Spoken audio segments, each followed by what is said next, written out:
আসসালামু আলাইকুম বার্সা এবং রিয়াল মাদ্রিদ ফ্যানরা, কি অবস্থা আপনাদের? আশা করি কালকের এবং পরশুর ম্যাচের পরে টুকটাক সবারই মন খারাপ। আমাদের সবার অবস্থা সেম একই রকম। তো এখানে একটা বিষয় হচ্ছে, একটা মিল হচ্ছে, আমরা বার্সা এবং রিয়াল মাদ্রিদ আমরা বাদ পড়ছি কিন্তু একই রকমে, একই স্টাইল, অনেকটা একই রকম স্টাইলে বাদ পড়ছি। দুই দলই রেড কার্ড খাওয়ার পরে আমরা ম্যাচটা থেকে ছিটকে গেছি। তো প্রথম মিনিটেই তো আর্দাগুলার গোলটা দিয়ে দিল। তো গোলটা দেওয়ার পরে মোটামুটি আমি খেলা দেখতেছিলাম, যদিও রাইভাল দল এই অবস্থা। রিয়াল কিন্তু কামব্যাক মানে অলমোস্ট কামব্যাক দিয়ে ফেলতেছিল, কিন্তু এখানে ওই যে সমস্যা মেন এক জায়গাতে।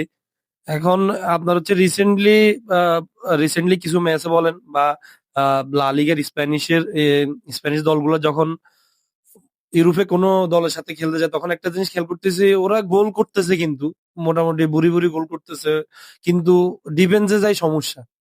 ডিফেন্স নিয়ে খুবই সমস্যা, গোল করতেছে কিন্তু গোল আটকাতে পারতেছে না।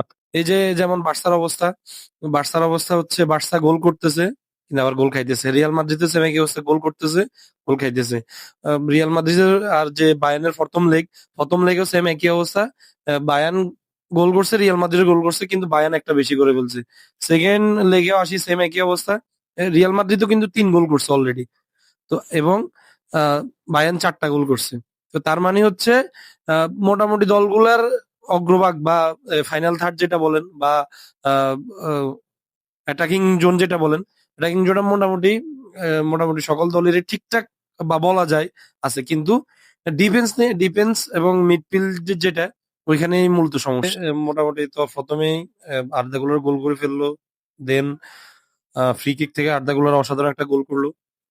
এই দুইটা গোলের পরে আমি মোটামুটি একটা মানে কনফার্মই ছিলাম অনেকটা, যে আজকে রিয়াল মাদ্রিদের আগের সেই যে কামব্যাক বলেন, রেমন্তাদা বলেন, যেটাই বলেন, মোটামুটি ওইটা দিয়ে ফেলবে বা ওইরকম অবস্থা দেখা যাচ্ছে অলরেডি। এর মাঝে আবার একটা গোল পরে, প্রথম গোলটার পরে আবার 5 মিনিটের মাথায় আরেকটা গোল বাইন কিন্তু দিয়ে ফেলছে, যার কারণে মোটামুটি স্কোর ওই সময় লেভেল ছিল। যেহেতু প্রথম লেগে 2-1 পিছিয়ে ছিল মাদ্রিদ, সেকেন্ড লেগেও আসি যখন ওই আর্দা গোলের 2টা গোল আর বায়ানের একটা গোল, এই পর্যায়ে মনে হয়েছে যে না, রিয়াল মাদ্রিদ খেলাটা আরো ধরে রাখবে বা কন্ট্রোল করে যে কোনো সময় একটা কাউন্টার অ্যাটাকে, যেটা রিয়াল মাদ্রিদ যেটা খেলে আর কি। রিয়াল মাদ্রিদ বল কন্ট্রোল করে কাউন্টার অ্যাটাকে যে কোনো সময় একটা গোল কাউন্টার অ্যাটাকে দিয়ে দেয়। এরপর অবশ্য অনেকগুলো সুযোগ আসছে রিয়াল মাদ্রিদের কাছে, কিন্তু আসলে ওইভাবে রিয়াল মাদ্রিদ মোটামুটি কাজেও লাগাইতে পারতেছে না। আহ, এখানে ইজি একটা গোল মিস করছে এমবাপ্পে। আবার একটা ইজি পাস ছিল যেটা ভিনিসিয়াসকে দিলে হয়তো ভিনিসিয়াস এটা গোলে কনভার্ট করতে পারতো, কিন্তু ওইটা এমবাপ্পে দেয় না, নিজে শট করতে যায়, ওটা ইন্টারসেপ্ট হয়েছে। তো এরপরে মোটামুটি আবার এমবাপ্পে গোল করার পরে গোল করার পরে মোটামুটি 3-2 আগানো ছিল রিয়াল মাদ্রিদ, অলমোস্ট কামব্যাক দেওয়ার মতো অবস্থা অলমোস্ট। কিন্তু এরপরে যাই হচ্ছে আপনার রিয়াল মাদ্রিদের মানে অবস্থা ছেঁড়া বেড়া হয়ে গেছে অবস্থা। কামাভিঙ্গা একটা রেড কার্ড খাইলো, একদম ফুল একটা ফালতু একটা কারণে, মানে কোনো ট্যাকেল না, কোনো কিছু কারণ না। বায়ান একটা ফাউল ফাইলো, ফাউলের জন্য তারা তাড়াতাড়ি করতে যায়, বলটা বসালো, তখন কামাভিঙ্গা কি করলো, বলটা নিয়ে দৌড় দিল। এই জন্য এটা এক ধরনের বা রেফারি যদি পারতো হয়তো নাও দিতে পারতো। যেমন ওই দিন বার্সার যে রেফারি ছিল আর কি, ওর নামটা মনে করতে পারতেছি না, ওই রেফারি দেখলে এই জিনিসটা রেফারি নিত না, এটারে চালাই দিত, কাট দিত না। এখন এই রেফারি হয়তো ওইটা নিছে, একটা বেয়াদবি হিসাবে নিছে, যার কারণে রেডটা দিছে। ঠিক আছে না? তো শেষ পর্যন্ত কামাভিঙ্গাও মোটামুটি উঠে যাওয়ার পরে 10 জনের দলে যখন রিয়াল মাদ্রিদ পরিণত হয়েছে, তখন যাই মোটামুটি খেলাটা ঘুরে গেছে। এরপরে আসল খেলটা বায়ার্ন দেখাই দিছে।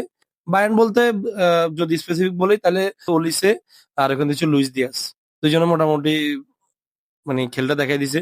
আর আমার পার্সোনালি ওলিসে যে গোলটা করলো, মাইকেল ওলিসে যে গোলটা করলো, এক্সট্রাঅর্ডিনারি লাগছে মোটামুটি। এখান থেকে একটা পার্সোনাল একটা কথা বলি, সেটা হচ্ছে আমরা যারা ই ফুটবল খেলি আর কি, মানে যে কোনামি ই ফুটবলটা খেলি, তো ওইখানে ওলিসে মানে মোটামুটি অনেকে পাইছে। তো ওলিসে জানে, ওলিসে ওই যে ব্লিচ কালার আর কি, মানে এই যে বলটা কাল করে আর কি, ওটার ভিতরে ওলিসের কালটা মোটামুটি অনেকগুলো প্লেয়ারের ভিতরে সে টপ 5 এর ভিতরে একটা প্লেয়ার। যার বলটা খুবই কার্ল করে। এবং কি কালকে আমার মনে হয়েছে ওলিসে যে গোলটা করছে, ওইটা যখন করছে আমার মনে হয়েছে যে মানে ই ফুটবল খেলতেছে। ই ফুটবল খেলার হচ্ছে সেই কার্লটা করছে। মানে গোলটা অসাধারণ একটা গোল। একদম একদম রাইট সাইডের ডিবক্স থেকে কোনা থেকে বলটা আস্তের উপরে ফাতে হালকা করে উঠে দিছে। বলটা যে বারে লেগে বল ভিতরে ঢুকে গেছে। তো বাইরেটা খেলছে মোটামুটি। বাইন খুবই ভালো খেলছে, বাইরের প্লেয়াররা খুবই ভালো খেলছে। মোটামুটি নিজেদের ঘরের মাঠে খুবই ভালো খেলছে তারা। এখানে দ্বিমত করার কোনো প্রশ্ন নাই। আর রিয়াল মাদ্রিদও মোটামুটি চেষ্টা করছে, কিন্তু ডিফেন্সের কিছু ভুলের কারণে বা ইন্ডিভিজুয়াল কিছু ভুলের কারণে আসলে ম্যাচটা তাদের হাত থেকে বের হয়ে গেছে।